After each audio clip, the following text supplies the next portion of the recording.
Good afternoon. How are you? Wonderful. Do you have 5 minutes for a quick chat? I'm sorry, do you have 5 minutes for a quick chat? Thank you. Can I live stream and record as well? Are you down with that? You want to know what it's about? Yeah, I want to know Okay, what it's I about. don't blame you.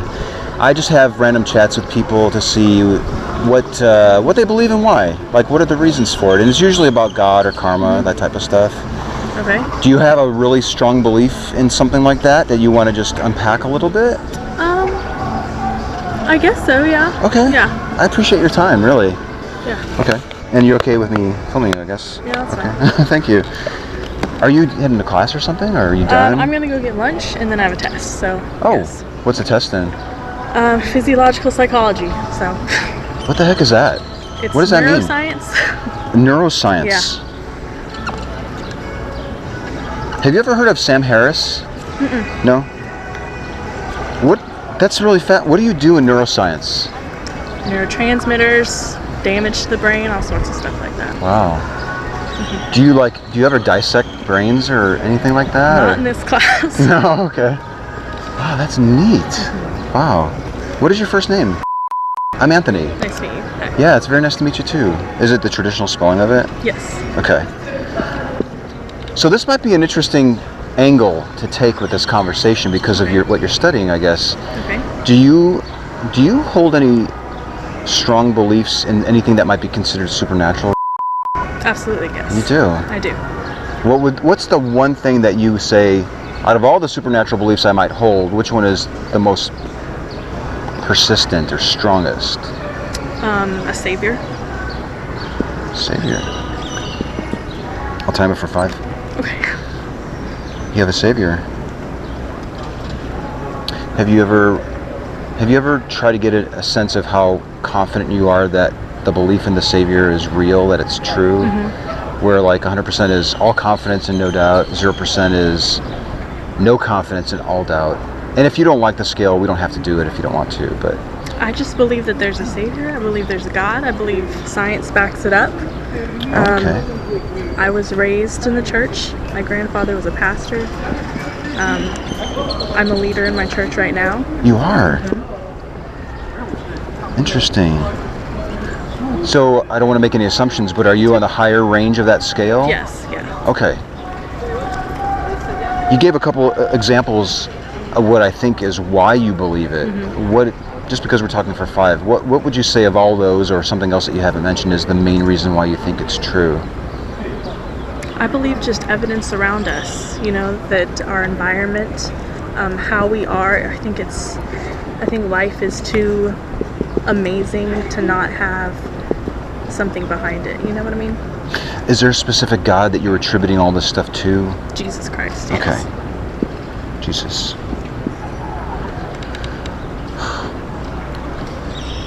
Yesterday I was out here talking to people and I met a guy who believes in 3 gods. Like he's Hindu and he's like Ganesh and whatever, I can't remember the names of them. But he was 100% sure that those gods existed, and I asked him why. He's like, well, when I look around, I see the complexity of life, and it's amazing to me. Like, it had to be my gods that did this. Yeah.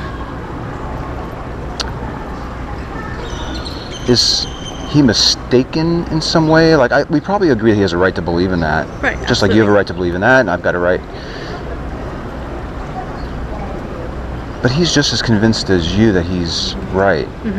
He's correct. How did he get so far off? I don't think it's necessarily far off. I believe that we have in common, we both have a creator to some extent, and it's his culture, it's his background, it's his family that brought him up a certain way, and as is mine. And I feel like they're similar, but they're different. So,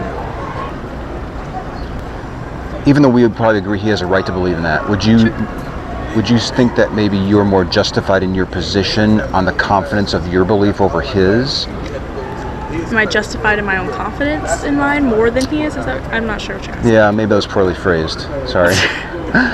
He's 100% confident, and it sounds like you're pretty high up there too, maybe around that mark. What would you say to justify the confidence that you have over the confidence that he has. How is yours any different than his? That's a tricky question.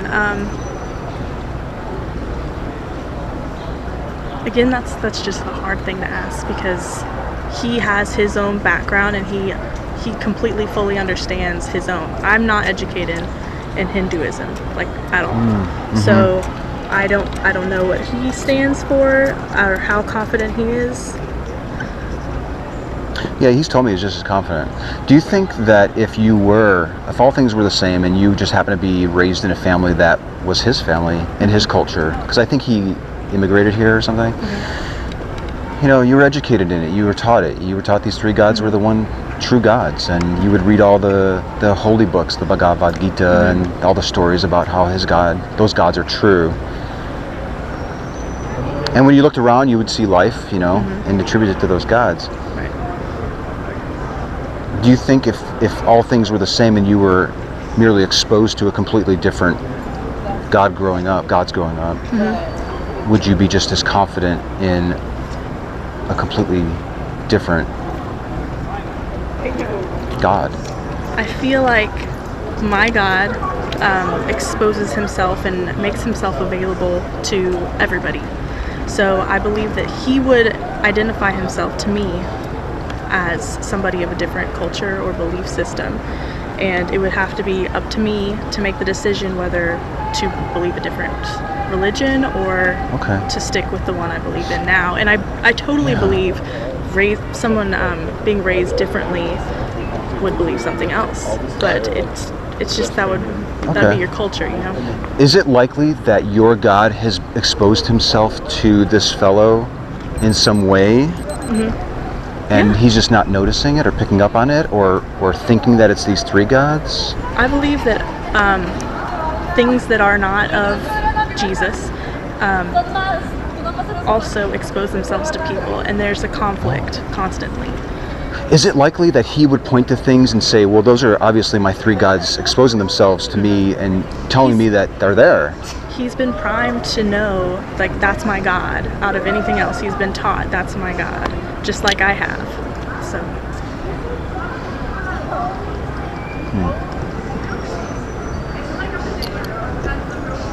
We've hit our 5. Okay. Do you have to run? Kind of, but it's okay. Okay, maybe like a couple more minutes or 1 more minute. That's fine. Can I ask who you're with? Like, I'm not with anybody. Like, why are you doing this? Are you doing a project or? It is more or less a project. Okay. Like I call it a hobby. Okay. Like I love chatting with people about this stuff. Like that Hindu that I was just talking about. I literally talked to him here, like almost in this very spot. Yeah. So I love to have these talks to not only possibly correct my own stance on it. Because if what you're believing is true or what he's believing is true, I would definitely want to know about it. Yeah. But also in the act of asking questions, I'm hoping to foster an environment that encourages people to really reflect on why they hold a belief. Yeah. Because like that guy may have never really thought about it until he ran into me yesterday. Oh yeah. You know, even though, because he'd be like, yeah, I was raised in it and I believe it, and I look around and I see the gods, and the gods expose themselves to me, like, but typically when I'm done talking to somebody, they usually end up thinking about it a little bit more than they maybe ever have up until this point. That's always good, yeah. I think so. Yeah. Yeah. It strengthens you in your belief, and if you have to defend yourself, totally. Right. Or on the opposite, like, if somebody were to discover that maybe they have a poor reason for holding the belief, exactly, it might cause them to go out and seek good reasons for holding the belief. And I don't see how that could be a bad thing. I don't think so at all. Okay. We do that here all the time on campus. I'm with a group here called and we always have like free pizza out here and minister to people, and it's just people. Are you a student here as well? Okay. Yeah. Yes, I am. Cornerstone, yeah, that's 281 and 1604. Yes. Big church. Huge church. Pastor Hagee? Pastor Hagee, yes. I don't go to the big church there. I go to the. Oh, I didn't know there was another one. There's like, it's a smaller. Is it like near it? Offset. No, it's the same church. It's just like a little sect of it. So I like their. So yeah. If this Hindu was actually correct, Okay. I'm not saying that he is. Okay. But he thinks he is. If he was correct and he had it, and all the signs that you thought you were getting were actually from his gods, how do you think you would discover that you were mistaken on it? I guess after I die, I don't know. You know? Would you be able to figure it out in this life? I don't know. I'm not sure what you're asking still. Okay, I guess what I'm getting. Do you want to turn a little bit so the sun's not in your eyes? It's fine. Oh, okay. I'm not saying that your belief isn't true. Okay. It very well might be true. But if it wasn't, like if you were mistaken on it and you're believing in it because, you know, you were exposed to it at an early age, you were educated in it. If it really wasn't true, what would be the manner with which you would go out and figure that out? I guess education. Is that what you're asking? Possibly. Okay. So education, I guess the people who you talk to, if someone was putting Hinduism on me or educating me in that, Okay. I guess it would give me a different perspective on theirs. I don't think it would change it necessarily. I don't think so at all, but it's a belief for a reason. You have your own reasons why. So even if that dude was to be like, okay, I'm going to spend the next 20 hours with you to explain to you why my three gods exist, that would be education, but it still wouldn't change you on the position? I think my education in Christianity is far deeper than just spending 20 hours with somebody. So I'm just using that as an example. I know. Like, I mean, I know. It could be 3 weeks or whatever. Yeah. Is there any way that you can figure out that this belief isn't true, the one that you're holding now? Do you have an example for that? Like, what have you heard from other people? Just wondering. Well, that Hindu might tell me that, you know, Jesus was a god, but he's not the savior. You know, and I think one of the first things you said was that he's a savior. Like, what if he wasn't a savior? What if his gods were really true? How could you figure out that this belief that you're holding today isn't real, isn't true, isn't accurate? Well, it's a belief you don't know. It's a faith thing. You have to trust in something that it's justification by faith. That's what I believe in. And when you believe that you're justified by Jesus, that's how you're saved. It's not doing anything. It's not actions. It's the trust you have in something. Okay, we can wrap it up because I know the sun's... Let me see what time it is. Yeah. Okay. Can I give you a card with my email on it? Okay. And what I'm really looking forward to doing, like, I love having one-off conversations, but they're more meaningful because it's such a deep topic. If I can meet with a person 2 or 3 more times, if there's no obligation. Okay. But if this is a topic that you're interested in, I would really enjoy meeting with you again, and maybe we can get into talk about faith a little bit more. I'd like to better understand what you mean by that. I was thinking about something. I passed by a Christian group at the top of these stairs. Okay. I think they're up the stairs and to the right. It's called Chi Alpha, and they're strong Christians, and you might want to interview them too. Okay, we'll do. Yeah. Thank you so very much. No problem. Have a good day. Have a very nice week. Bye-bye. Bye.